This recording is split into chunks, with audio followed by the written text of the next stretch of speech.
ঈদের ছুটিতে রাজধানী ছেড়ে গ্রামের বাড়িতে গিয়েছিলেন লাখো মানুষ। ছুটি শেষ হলেও এখনো অনেকেই ঢাকায় ফেরেননি। ফলে রাজধানীর বিভিন্ন কাঁচা বাজারে দেখা যাচ্ছে তুলনামূলক কম ক্রেতার উপস্থিতি।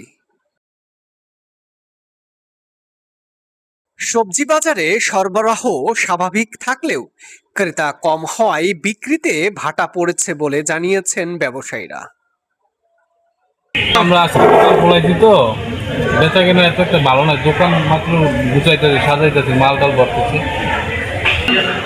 মাছের বাজারেও একই চিত্র। বিভিন্ন প্রজাতির মাছ পর্যাপ্ত পরিমাণে থাকলেও প্রত্যাশিত ক্রেতা মিলছে না বলে জানান বিক্রেতারা। মোটামুটি চলছে আর কি। বাদে মাছের দাম অনেক একটু বাড়তি, যে তেলাপিয়া 200 টাকা অনেক গাড়ি কিনে অনেক লাগে 210 টাকা। কাস্টমার তো তেমন আয়না দেশের দিকে টুকুটা গিয়ে আইতেছে, টুকটাক 2 টাকা করে বেচা কিনো হয়।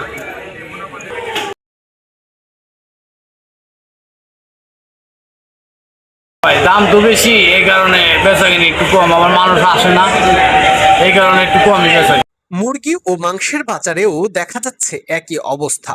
ব্যবসায়ীরা বলছেন ঈদের পর অনেক পরিবারের কাছে এখনো মাংস সংরক্ষিত থাকায় চাহিদা আগের তুলনায়।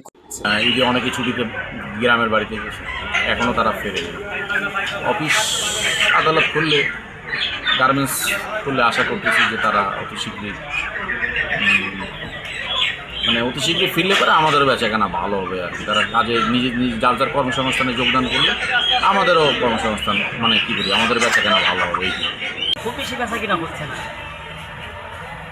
ফলের বাজারেও ক্রেতা সংখ্যা তুলনামূলক কম, তবে ব্যবসায়ীরা আশাবাদী কয়েক দিনের মধ্যেই পরিস্থিতি স্বাভাবিক হয়ে যাবে।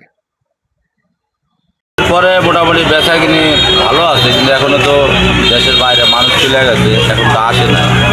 আসলে দেখা যাবে বেচা কেনার পরিমাণটা তো আসলে ঈদ দিকে হয়তো কি সবাই কম বেশি করে নিতে আসে, মেহমান বাড়ি বেড়ে যায়। ঈদের আগে তো বেচা কিনি খুবই দুর্বল ছিল, এখন মোটামুটি একটু ভালো। ব্যবসায়ীদের মতে আগামী কয়েকদিনের মধ্যেই রাজধানীতে ফিরবেন অধিকাংশ কর্মজীবী মানুষ। তখন বাজারে বাড়বে ক্রেতার উপস্থিতি, ফিরবে স্বাভাবিক ব্যস্ততা।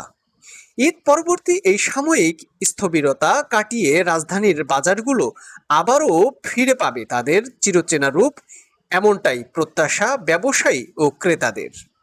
আপনারা দেখছেন জে টিভি নিউজ বাংলা, সত্য প্রকাশে অঙ্গীকারবদ্ধ।